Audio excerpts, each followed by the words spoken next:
तो माली के प्यारे बच्चों, आद काल से ऐसे ऐसे खजाने भगवान ने हमारे लिए दिए हुए हैं जिसे हम बेहद अनजान हैं।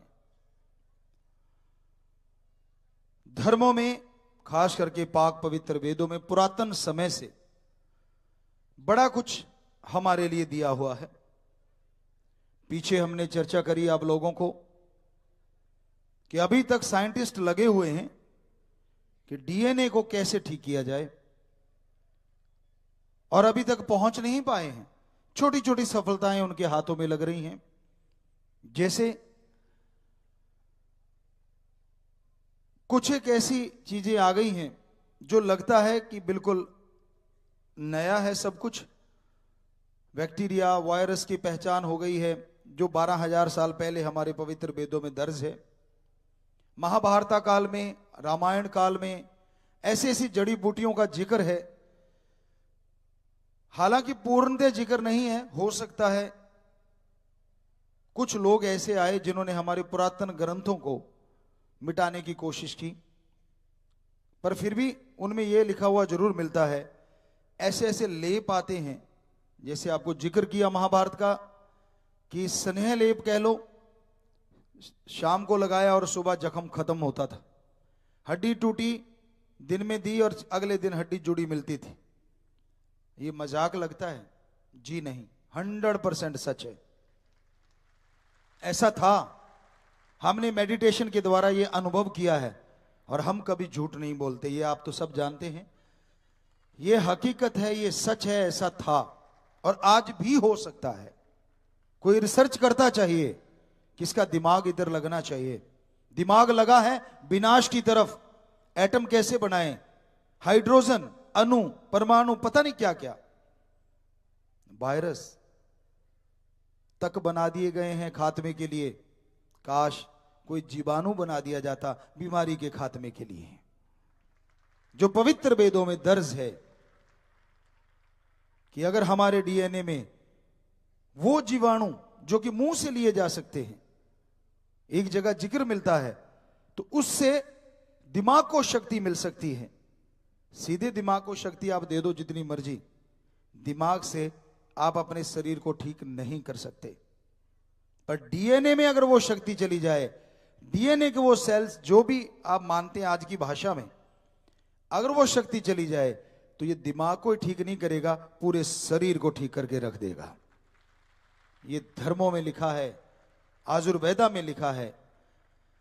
पढ़ने का नजरिया होना चाहिए, क्योंकि हम विज्ञान के स्टूडेंट रहे, नॉन मेडिकल के स्टूडेंट रहे, तो गुरुजी ने उसी भाषा में सिखाया कि उसी भाषा में पढ़ो, उसी नजरिए से पढ़ो धर्मों को।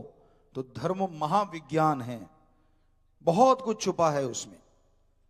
आज अच्छे पढ़े लिखे डॉक्टर, साइंटिस्ट ये तो मानते हैं कि अगर डीएनए ही ठीक कर दिया जाएगा तो फुल बॉडी ऑटोमेटिकली ठीक हो जाएगी। पर डीएनए ठीक होगा कैसे? पुरातन समय में ये विधियां थी। पुरातन समय में सब कुछ छुपा हुआ है। ऐसी ऐसी जड़ी बूटियां, ऐसी ऐसी भेद भरी चीजें थी जिनसे पूरे शरीर को ठीक कर दिया जाता था। आप दिलो दिमाग से हार गए। रामायण में एक जगह जिक्र मिलता है कि जब देखा कि रावण के बच्चे तो एक जैसे ही हैं और वो मरने का नाम ही नहीं ले रहे, तब पता चला वहां पढ़ने से कि वो सारे के सारे क्लोन हैं, जो कि मर तो जाते थे पर दूसरे जो आते थे वो हूबहू उन जैसे थे। तो इसलिए हनुमान जी ने और शायद सुग्रीव ने, अंगद ने श्री राम जी के सामने कहा कि जी आप युद्ध नहीं जीत सकते। राम जी मुस्कुराए, क्यों? कहते जी इनके बच्चों को मारते हैं, अगले दिन जिंदा होके आ जाते हैं। तो राम जी मुस्कुरा दिए, कहने लगे जी आप हंस रहे हो, हमसे ये काबू नहीं आ रहे। कहते रहे नहीं भाई, तूने जो मार दिए वो तो मर गए, ये जिंदा नहीं हो रहे, सारे एक जैसे हैं।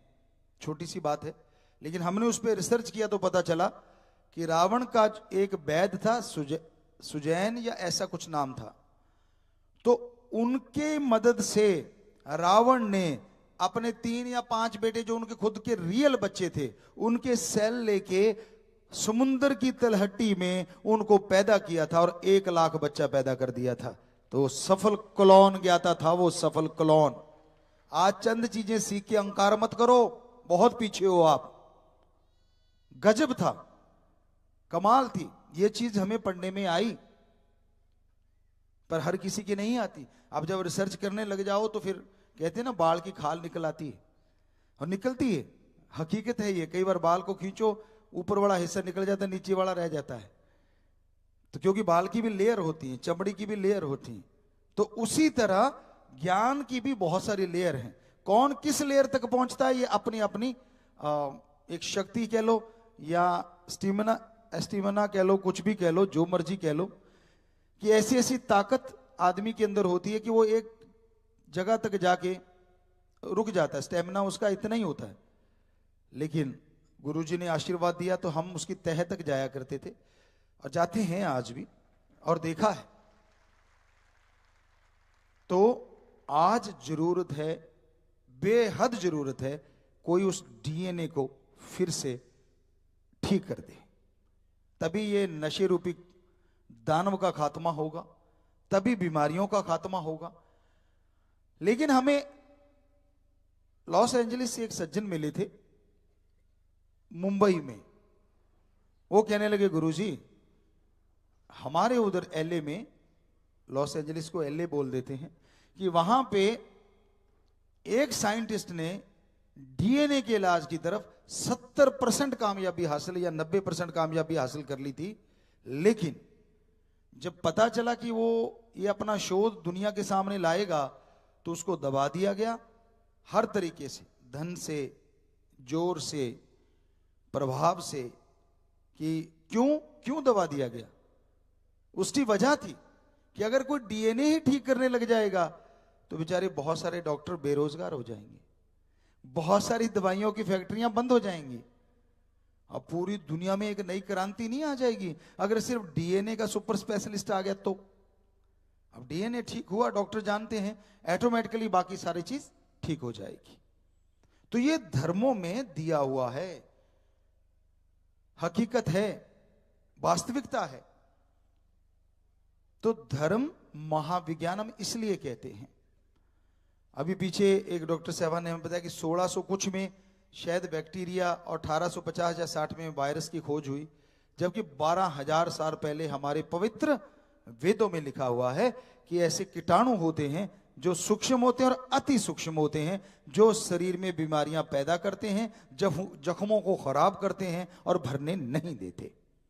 पर उनके साथ ही ये भी था कि ऐसे जीवाणु डोज में दिए जाते हैं जिनसे वो बैक्टीरिया वायरस मर जाते हैं और जीवाणु हावी हो जाते हैं और शरीर पुनः जीवित हो जाता है, यानी शरीर में पुनः ताकत आ जाती है। तो अब आप बता दीजिए, साइंस बेचारी 1600 कुछ में बता रही है और वो 12,000 साल पहले बता रहे हैं, पर उधर तो कोई रिसर्च करने को तैयार ही नहीं। और जो कोई रिसर्च कर रहा है उसका मूल्य नहीं पड़ता, उसको कह देते हैं तेरी बड़ी ये रिसर्च है, कुछ भी नहीं है। लगता है लोगों को कि यार ये तो ऐसे ही मजाकिया है। अरे नहीं भाई, किसी ने अगर ऐसी रिसर्च कर रखी है तो शाबाश, और हम जरूर चाहेंगे ऐसा इंसान और आगे बढ़े। कोई सुन रहा हो यूट्यूब पे, यहां बैठे हो, बाहर बैठे हो, हम जरूर चाहेंगे, राम जी से आपके लिए प्रार्थना भी करेंगे और हर तरीके से जितनी कर सकते हैं हमारे सेवादार आपकी मदद भी करेंगे, ताकि अपना रिसर्च मुकम्मल करो और डीएनए तक पहुंचो। उस डीएनए तक पहुंचोगे, पूरे समाज का ही नहीं पूरे वर्ल्ड का भला होगा। क्योंकि सबसे जरूरी है जो दिमाग को चलाता है, पूरी बॉडी को चलाता है, बॉडी की रिपेयर कर सकता है, वो डीएनए। दूसरी बात, हमारे धर्मों में बोला स्वस्थ विचारों के साथ सोने जाओ। क्यों? इससे क्या फर्क पड़ने वाला भाई? आप लड़ झगड़ के जाओगे, गलत कर्म करते हुए जाओगे, दिमाग में द्वेष, निंदा, चुगली, दूसरों की बुराई लेके जाओगे तो क्या फर्क पड़ता है? नींद आ गई तो आ गई? जी नहीं, बहुत बड़ा अंतर है। हमारे धर्मों में साफ लिखा है, पवित्र वेदों में, कि अगर सोने से पहले आपका मूड, आज की भाषा में बोल देते हैं, आपका मूड बड़ा बढ़िया है, आप खुश मिजाज हैं, शांति से सोते हैं, पीस ऑफ माइंड लेके सोते हैं, खुश मिजाज में सोते हैं, तो आपके डीएनए जो आपकी बॉडी को रिपेयर करता है वो 4 गुना ज्यादा करेगा और जल्दी करेगा, बॉडी को सपोर्ट करेगा वो। ये हम साइंस की बात नहीं कर रहे, ये वेदों की बात कर रहे हैं। साइंटिस्ट सोचेंगे हमारी बात चुराई है, जी नहीं, आपकी नहीं चुराई। आपने चाहे चुरा ली हो धर्म की बात, क्योंकि वो 12,000 साल पुराना है, साइंस बेचारी कल बनी है। तो वहीं पे आते हैं कि अगर आप अच्छे विचार, और फिर ऊपर से अगर मेडिटेशन करके सो तो मूड भी बढ़िया है, विचार भी शुद्ध हैं, और खाना भी अच्छा खा चुके हैं, खाने को खाए 2.5-3 घंटे हो गए हैं, आप सोने जा रहे हैं, दूध पिए भी आधा पौना घंटा हो गया हो, फिर सोने जा रहे हैं, और राम का नाम, मेथड ऑफ मेडिटेशन, गुरु मंत्रा, कलमा, नाम शब्द, अलग अलग धर्मों में जो शब्द हैं उनका अभ्यास करते करते अगर आप सो जाते हैं तो यकीन मानो वो जो 4 गुना है वो 8 गुना भी हो सकता है, क्योंकि आप सोते समय अपनी विल पावर को जगा के सो रहे हैं। सिर्फ अब चेतन मन नहीं है, आपका विल पावर उसके साथ लग के आपकी बॉडी की रिपेयर करने में ज्यादा तेजी से और जबरदस्त तरीके से मदद करेगा। हमारे धर्मों में लिखा है कि पत्ते, उस समय पुरातन है, सब्जियां का नाम नहीं आता, पत्ते को उबाल के, पत्तेदार सब्जियां भी उसी में आ गई, जो हरे रंग के पाए जाते हैं ज्यादातर, सारे पत्ते नहीं, कुछ एक पत्ते अलग तरह के, आज की भाषा में बोले तो पालक है या ऐसी चीजें, उनको लोहे की कढ़ाई में अगर थोड़ा सा और कर लो, उबाल लो, आप उनको खाओगे तो आपके लिए बहुत फायदेमंद होगा, आपका शरीर लड़ने की क्षमता और ज्यादा हासिल कर लेगा। तो अब तो वैज्ञानिक भी कहते हैं कि हाँ, जो पालक है रेड ब्लड सेल को सपोर्ट करता है, व्हाइट ब्लड सेल को सपोर्ट करता है, और अगर लोहे की कढ़ाई में तो नेचुरली उधर से भी कुछ ना कुछ आयरन आएगा और आप शक्तिशाली होते जाएंगे, लड़ने की शक्तियां और अच्छी होंगी, रेड ब्लड सेल जो टूटते हैं और बनते हैं वो अच्छे बनेंगे, जो नए बनेंगे। तो बताइए धर्मों ने गलत क्या कहा था? भाषा का थोड़ा फर्क पड़ता है, आज थोड़ा सा उसको आप कभी नहीं मानते थे, पहले बड़े बड़े साइंटिस्ट नहीं मानते थे, आज से मान लो 50 साल पहले, कि यार ये जो महाभारत में संजय ने दिखाया था आंखों देखा हाल, ये झूठ था। आज तो आप सारे मानते हो ना, ये देख लो पूरा वर्ल्ड जुड़ा हुआ है, सामने पूरी दुनिया जुड़ी हुई है, और इधर से हम बोल रहे हैं, उनको सुन रहा है, वो बोलेंगे थोड़ी देर बाद हमें सुनेगा, तो हो गया ना आंखों देखा हाल। तो क्या आप मानते हो आपके पूर्वज मतलब साइंस की जानकारी नहीं रखते थे? आप ही अकेले जन्मे हो?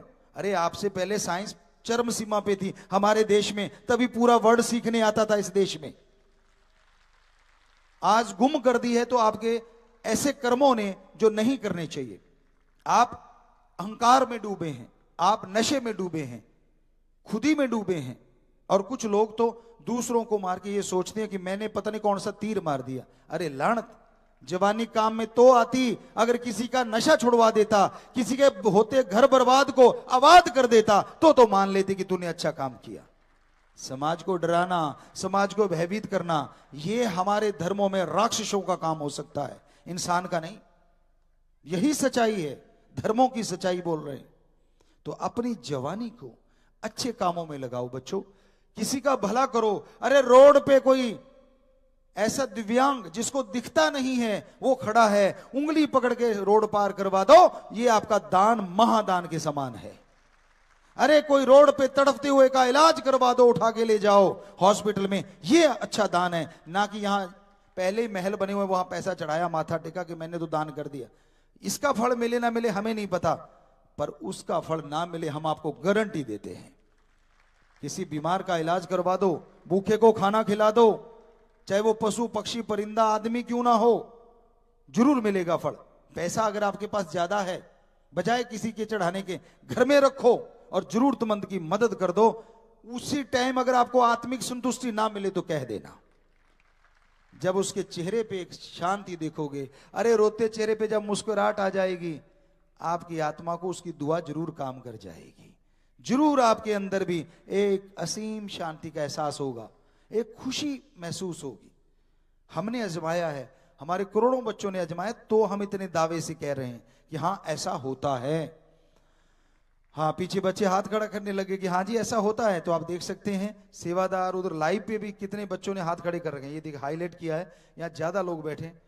तो ये कोई झूठ नहीं, हमने कोई इनको पढ़ाया नहीं कि हाथ खड़े करना, अपने आप, क्योंकि इनको फील हुआ है। तो हाथ नीचे कर लो, मालिक खुशियां दे बेटा, ऐसे कर्म करते रहो लगातार, ताकि और खुशियां लो और असीम शांति आपके अंदर आए। तो बताइए हमारे धर्मों में कहां गलत लिखा है? कोई जात मजहब धर्म ने नहीं बनाया, नाम पढ़ते गए, भाषाएं बदलती गई, आदमी सीखने के ललक में नई नई भाषाएं बनाता गया, और उन भाषाओं में ऐसे संत आते गए जिन्होंने रिसर्च करता आते गए, जिन्होंने उस भाषा में कुछ लिख दिया, तो वो उस धर्म का नाम हो गया। लेकिन जात पात कहीं नहीं बनी। कईयों ने कहा गुरुजी पवित्र वेदों में जात बनाई हुई है, ऊंच नीच बनाया हुआ है। जी नहीं, ऐसा कुछ भी नहीं है। हमारे धर्मों में खास करके पाक पवित्र वेदों की बात अगर आप कहते हो कि भाई उन्होंने ऊंच नीच बनाया, जी नहीं, उन्होंने क्या बनाया? वर्ण, वर्ण बनाए। जन्म से किसी की जात नहीं, कर्म से उन्होंने नाम रखा कि जो आदमी मरे पशुओं को खींच के ले जाता है, उनका चमड़ा उतारता है, जुतियां वगैरह बनाता है, तो उसका नाम एक अलग रख दिया गया, वर्ण अलग है। उनमें से कोई दुकानदारी करता है तो उसका नाम एक अलग रख दिया गया। उनमें से अगर कोई योद्धा शूरवीर पैदा होता है तो उसका नाम अलग रख दिया गया। उनमें से अगर कोई ज्ञान रखता है, ज्ञानवान है, समाज को ज्ञान देता, तो उसका नाम एक अलग रख दिया। कोई नहीं बताया कौन बड़ा कोई कौन छोटा, सिर्फ 4 वर्ण, ये नहीं लिखा ये छोटा है ये बड़ा, ऐसा कुछ नहीं। आगे क्या लिखा कि जो पशुओं का चमड़ा उतारता है, उनकी जुतियां बनाता, अगर वो ज्ञान सीख के ज्ञान बताने लग गया समाज को, तो वो उस दर्जे में आ जाएगा जो ज्ञानवान का दर्जा है। और ज्ञानवान अगर चमड़ा उतारने लग गया तो उस दर्जे में आ जाएगा जो चमड़ा उतारने वाले का नाम रखा था, वर्ण रखा था। तो बताइए कैसे हो गया? दूसरी बात, जन्म लेते ही बच्चों को, सभी धर्म जात पात के बच्चों को एक जगह लिटा दो। हम चैलेंज करते हैं, कोई भी बुद्धिजीवी देख के बता देगा कौन सा बच्चा किस धर्म का है? जन्म लेते ही नग्न पड़े हो, एक जैसा रंग हो, नहीं बता सकते ना आप। ये जरूर बता दोगे ये विदेशी है, क्योंकि नाक नैन नक्श से थोड़ा बता सकते हो, पर इंडियन वाले अगर सारे एक जैसे पड़े हो तो नहीं बता पाओगे। क्यों? क्योंकि बड़े वाला ताज लगा के पैदा नहीं होता, छोटे के पूंछ नहीं लगी होती। राम ने एक जैसे बनाए हैं सबको। क्या ब्लड ग्रुप सेम हो, इस देश वालों का दूसरे देशों के खून नहीं चढ़ेगा? चढ़ेगा। क्या छोटे वाले का बड़े के खून लगेगा कि नहीं? तब तो दौड़ के लगाते हो। रिक्शे वाले को दे दो यार, इसकी 2 बोतलें खून की ले लेते हैं, तब तो नहीं देखते छोटा बड़ा। तो ये आपके बनाए हुए चोचले हैं, बनाए हुए ढोंग हैं। धर्मों में इसकी कोई जगह नहीं है। हम सब एक हैं और हमारा मालिक एक है। ये है धर्मों का संदेश, ये है धर्मों का संदेश। हमारी जात इंसानियत है, मानवता है, बस। पशु की जात पशुपन है, पक्षियों की जात पक्षी है, बाकी वनस्पति की पेड़ पौधे जड़ी बूटियां ये उनकी जात है, कीड़े मकोड़े ये उनकी जात है। तो उसी तरह आप कई तरह के पशु घूम रहे हो तो आप क्या नाम बोलोगे अलग अलग? चिड़िया घर में चले गए, मान लो वहां 10-15 तरह के पशु घूम रहे हैं, तो आपने इकट्ठे घूमते देखे, क्या बोलोगे? यार पशु घूम रहे हैं, ये तो नहीं कहोगे सियार है, मिर्ग है, फलां घूम रहे हैं, कभी नहीं। और सोचो, मनोदशा देखो आदमी की। माइक दे देते हैं, सबको आप संबोधित करो, कैसे करोगे? मेरे भाइयों, मेरे बुजुर्गों, मेरे बच्चों। अरे ये क्यों नहीं कहा मेरे हिंदू भाइयों, मेरे मुसलमान भाइयों? नहीं, तब तो नहीं बोलते आप, तब तो सारे ही आपके भाई हैं, सारे बुजुर्ग हैं, सारे बच्चे हैं। बाद में क्या गड़बड़ हो जाती है भाई? तो ये सच है, हम सब एक हैं और हमारा मालिक एक है। क्या पानी के नाम पे कोई लड़ता है? पानी को किसी ने जल कहा हो, वाटर, वाशर, आब, नीलू, नीरू, कोई बोला हो यार मेरे पानी को आब कैसे कह दिया? कभी झगड़ा हुआ? नहीं होता। लोगों से पूछा क्यों नहीं लड़ते? कहते जी हम समझदार हैं। कैसी समझदारी भाई? कहते हमें पता है तो पानी, आब कह दिया तो क्या फर्क पड़ता है? अरे पानी का नाम बदलने से आप लड़ते नहीं, तो भगवान का नाम बदलने से क्यों लड़ते हो? ये बताओ। आदमी का नाम बदलने से क्यों लड़ते हो? इसका नाम राम है, उसका नाम रहीम है, इसका नाम सिंह है, उसका नाम कुछ और है, तो क्या हो गया? नाम रख दिया अलग अलग। क्या हो गया, पहनावा अलग अलग हो गया, अंदर का मटेरियल तो सेम है, थोड़ा फर्क हो सकता है, वो आपके खान पान की वजह से थोड़ा फर्क हो सकता है। तो भाई वहीं पे आते हैं, यहां से चले थे कि हमारे धर्मों में ज्ञान का स्रोत जबरदस्त है, बस कोई ज्ञान लेने वाला चाहिए। हमने रूहानियत का, मेडिटेशन का ज्ञान लिया, उसमें से इतना ज्ञान आया कि हर चीज का उसमें से नॉलेज निकल के बाहर आ गया। एक बच्चे ने हमसे कभी पूछा था, डॉक्टर सहवान थे, आज वो हमसे कभी मिले नहीं है, अभी कभी बात नहीं हुई उनसे, हम उनका कुछ नहीं कहते ना, हम उनका नाम बोलते हैं। वो हार्ट के स्पेशलिस्ट डॉक्टर थे। उन्होंने एक बार हमसे पूछा था, आए, बड़ा आया करते थे वो सज्जन, तो आके कहने लगे, गुरुजी मैं हार्ट पे शोध कर रहा हूं, या अपना कोई पत्थर निकाल रहा हूं, या अपनी कोई किताब, या जो भी वो बोलते हैं अपनी भाषा में, मुझे बस एक बात बता दो कि हार्ट में जो ब्लड जाता है वो क्या सीधा फ्लो है या सर्कल में लाइक ए बुलेट है। हाँ बैठ जाया करो भाई, आप चल फिर क्यों रहे हैं, बैठ जाया करो अपनी जगह पे, आराम से, सारे बैठे तो आप क्यों। तो वो कहने लगे कि मुझे ये बताओ कि ब्लड का जो फ्लो है वो सीधा जाता है या वो सर्कल के मोशन में जाता है जैसे बुलेट जाता है।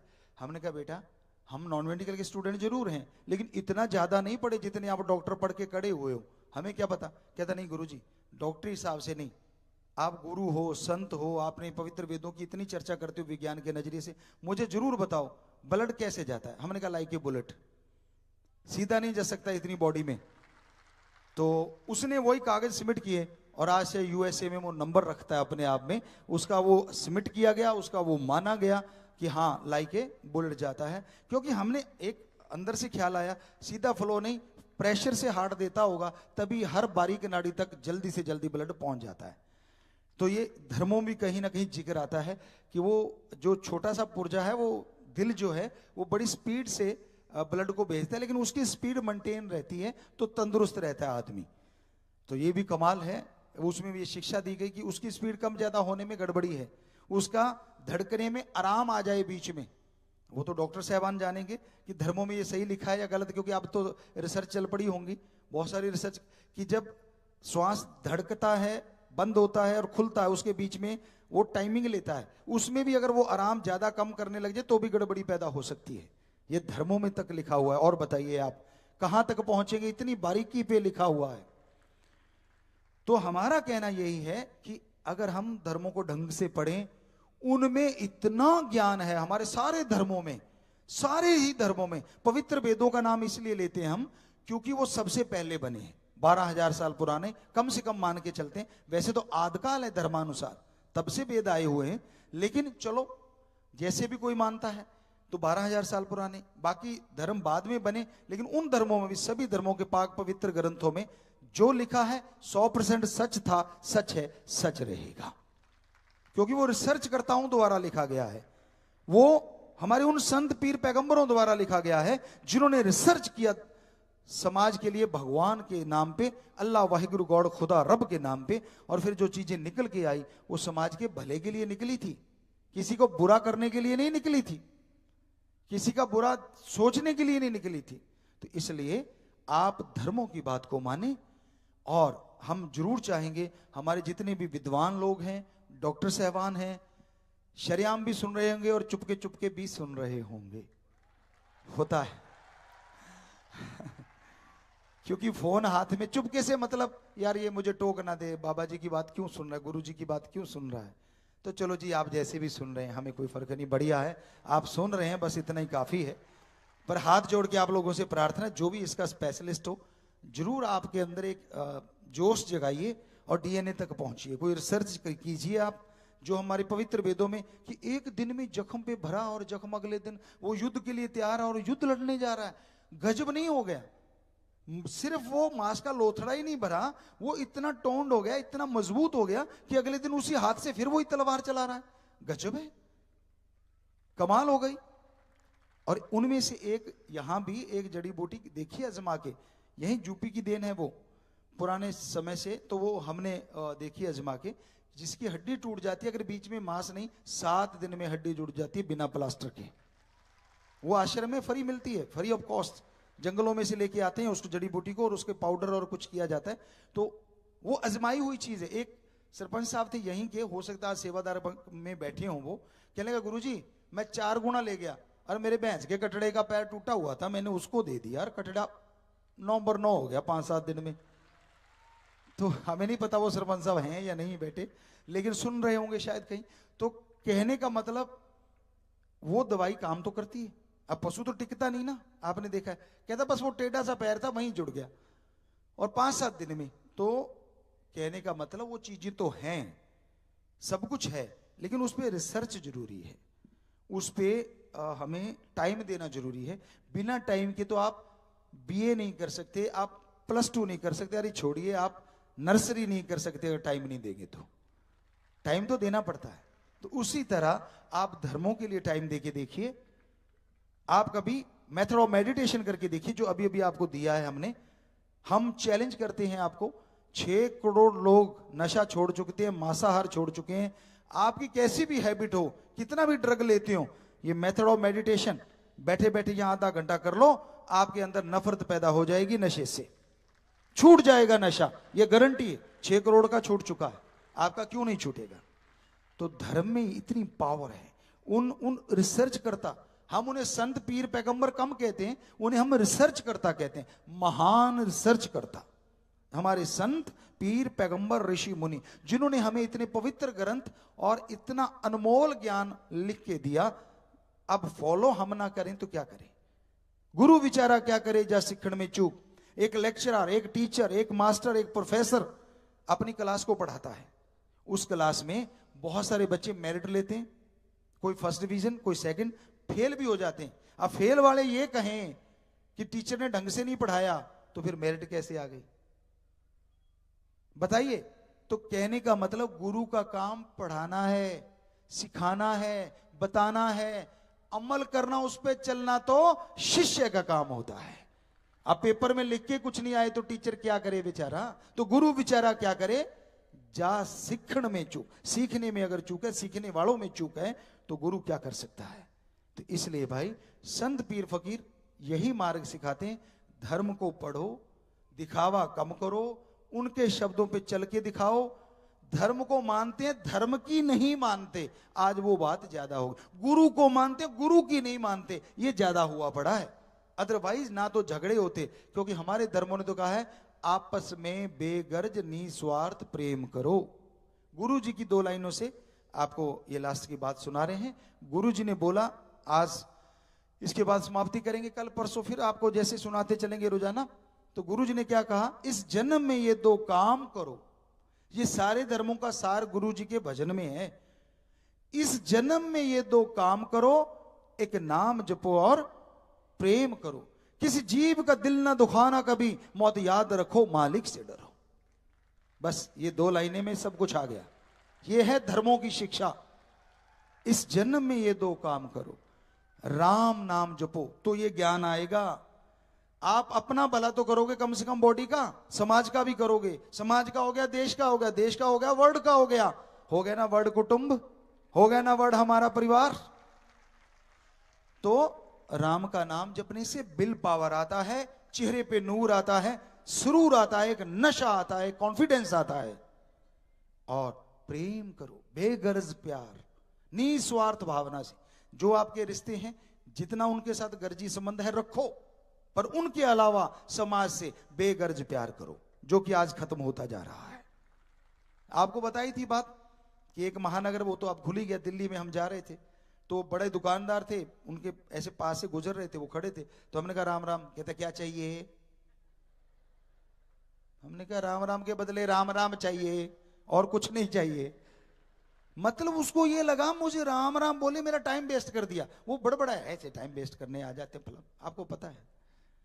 तो ये क्या है, क्या हो रहा है समाज में? छेड़ दो किसी को बैठे बैठे को, यूं लगता कि ततैया काट गया, प्रिंट लड़ गया, पंजाबी च कहते हैं। सो ये है क्या? कहां गया संयम, कहां गया विल पावर? ना गुस्सा नाक पे, अब ढुल के होंठ पे आ गया। कहते गुस्सा नाक पे रहता है, मुहावरा है। हम कहते नहीं, नाक से तो कब का चला गया, अब तो होंठ पे ही आ गया सीधा। इतनी तो देर ही नहीं लगती, किसी को छेड़ के देख लो आप। छेड़ने का मतलब किसी को छेड़ना गलत तरीके से नहीं, बुला के देख लो बिजी आदमी को, कूद के पड़ेगा कि तू इन्हें मुझे बुलाया, अरे मैं ये कर रहा था भूल गया, अब कैसे जाता है, बस पूछो मत। तो,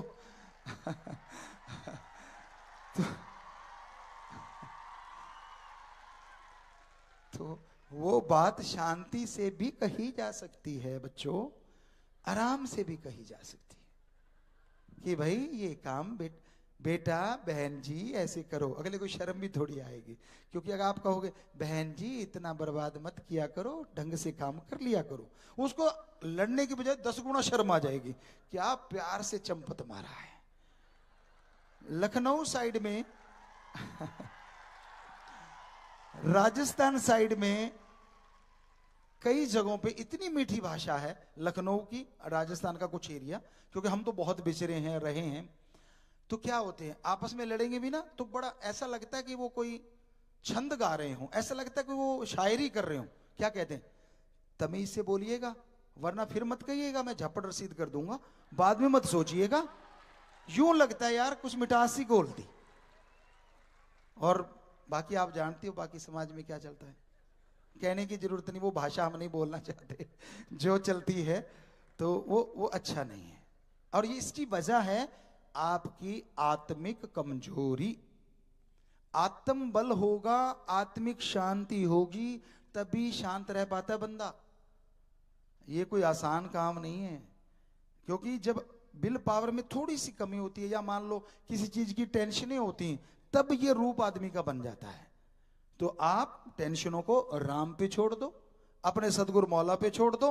अगर आपको पूर्ण यकीन है कि मालिक जाने उसका काम जाने, आपा करेंगे मेहनत।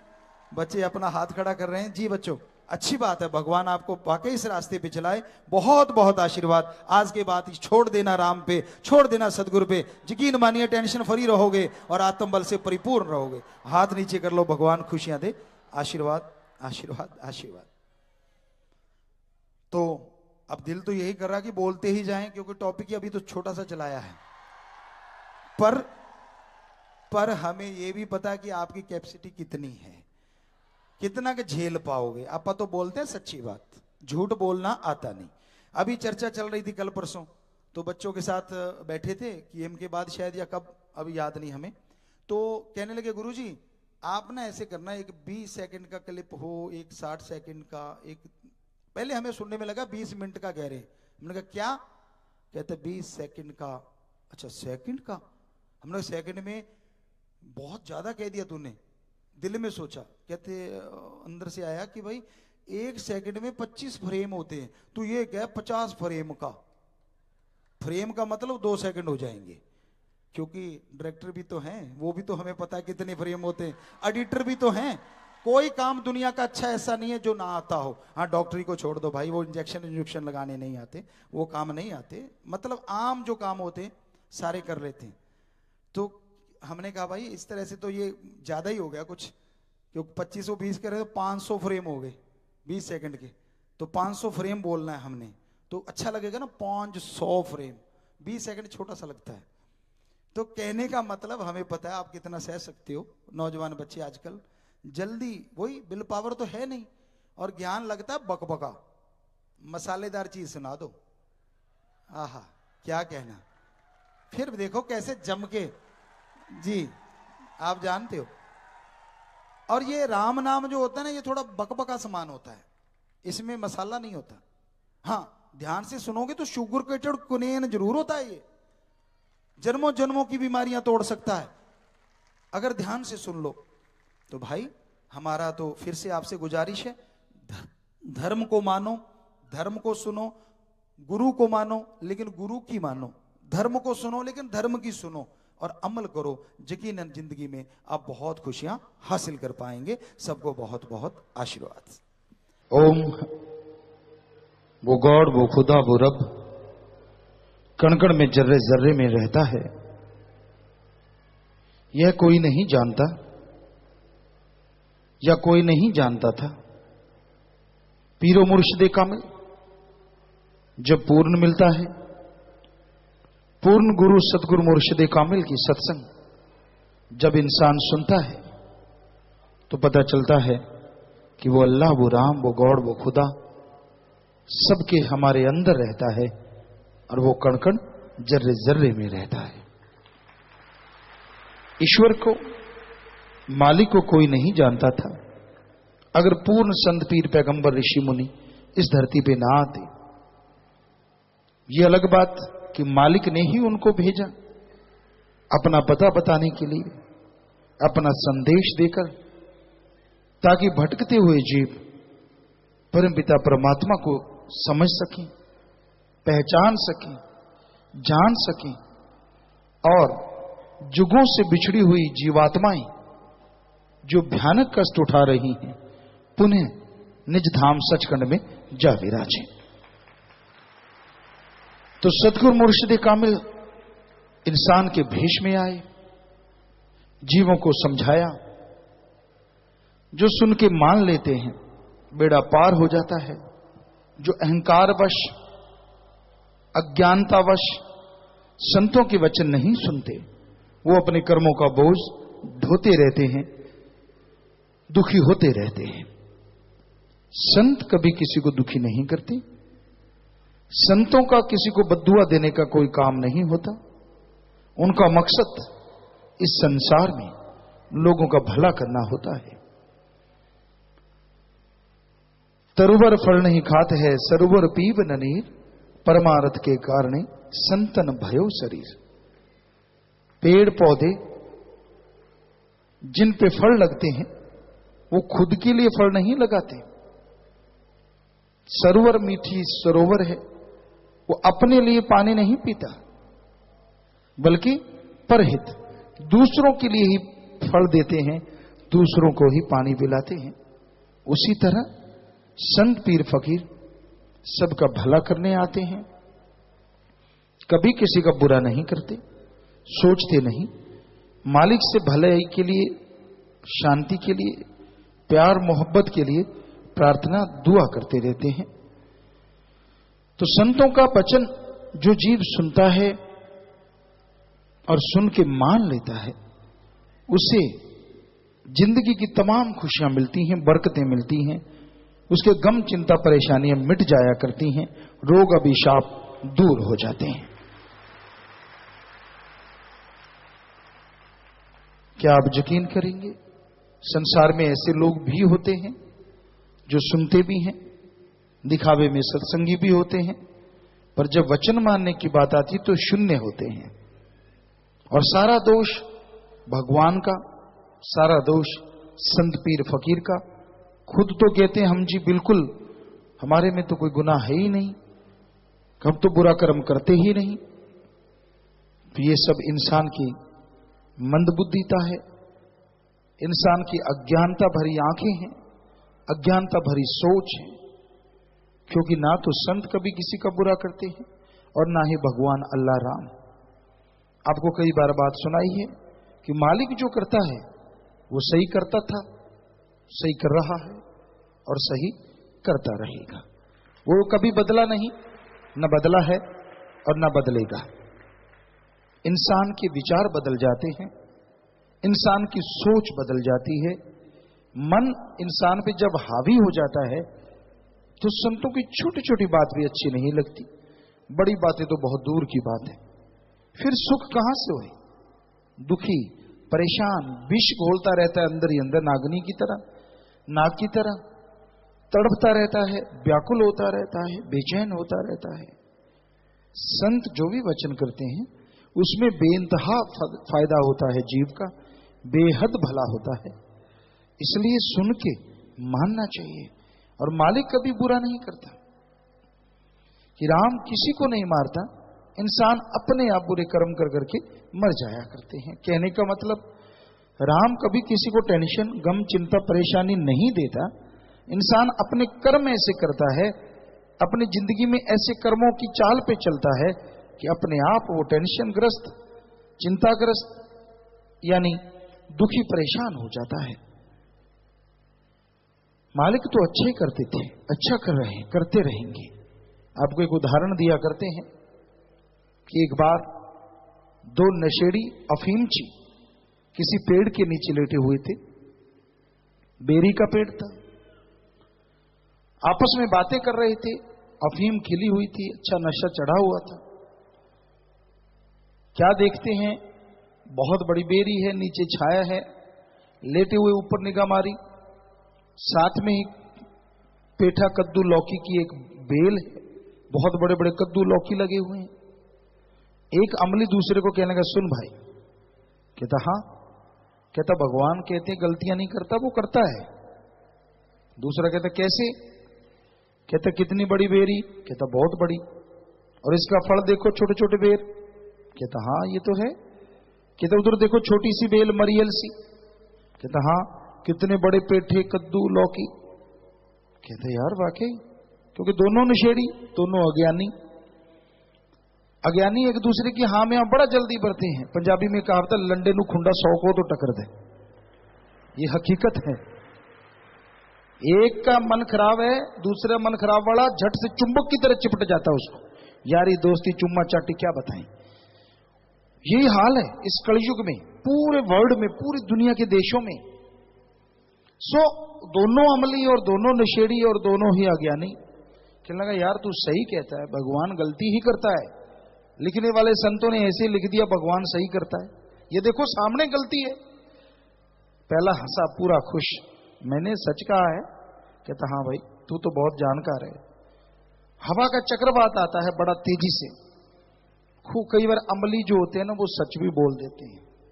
ये कहावतें हैं, सच्ची हैं। हमने गांव में देखा है, जो सच नहीं बोलना होता वो बड़ी पंचायत में भी बोल देते हैं। ये भी चक्कर पड़ जाता है कई बार। तो अब चक्रवात आया, हवा तेज आई और अमली चिल्ला उठा। कहता यार मैंने गलत कहा था। दूसरा कहता क्या गलत कहा था? कि भगवान गलतियां करता है। कहता क्यों? तूने सही कहा था, भगवान ने गलती की है। कहां मरियल बेल, इतने बड़े पेठे, कहां इतनी बड़ी बेरी, छोटा सा बेर। कहता नहीं यार, भगवान की गलती माफ कर दे, वो सही है। कहता ऐसे कैसे? कहता सुन, हवा का चक्रवात आया था। कहता आया था। कहता अपन लेटे हुए थे। कहता हाँ। कहता एक बेर आया ऊपर से और तड़ाक नाक पे लगा। अभी तक नाक में बेहद दर्द है। जरा सोच, ऊपर से अगर पेठा आया होता तो इधर 2 छेद रह जाते, सारा साफ हो जाता।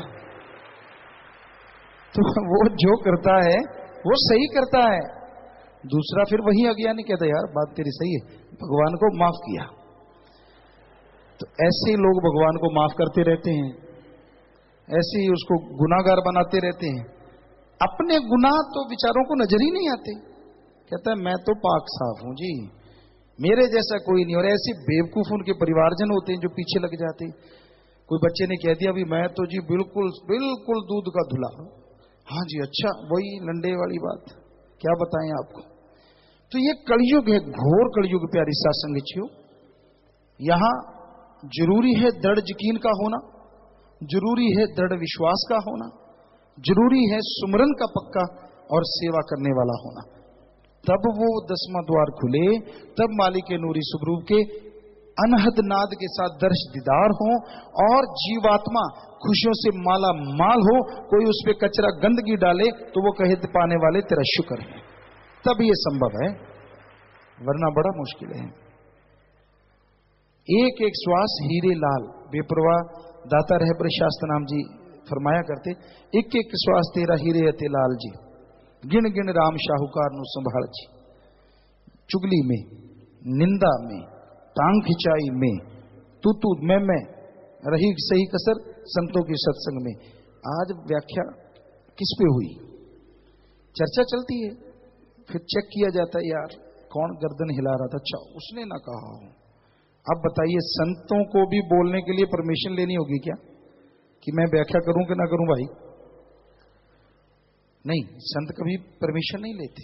और वो जो व्याख्या करते हैं कभी किसी का दिल दुखाने के लिए नहीं, बल्कि उसकी जिंदगी बचाने के लिए और उसकी जिंदगी में बहारें लाने के लिए करते हैं, किसी का बुरा करने के लिए कभी कोई व्याख्या का एक शब्द नहीं बोलते।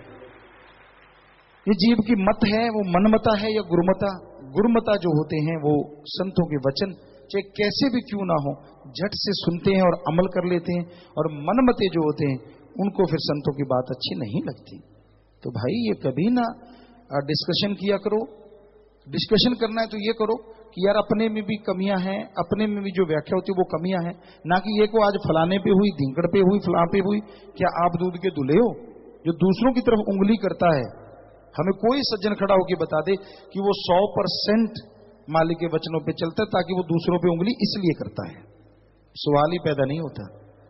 हर इंसान में कमियां हैं, किसी में ज्यादा, किसी में कम। हर इंसान में गुण और अवगुण है, किसी में कुछ गुण ज्यादा है, किसी में अवगुण ज्यादा है। परफेक्ट तो अल्लाह वाहिगुरु राम है, सदगुरु मौला है, उसमें कोई अवगुण नहीं होता। वो तो दया का सागर है, रहमत का दाता है। तो ऐसा मुर्शिद शाह सतनाम शाह मस्तान दाता रहबर का शुक्राना किया करो। सिर्फ शुक्राना करके नहीं छोड़ना, फोटो लगा ली, माथा टेक दी और काम बुरे नहीं, ये सही नहीं है।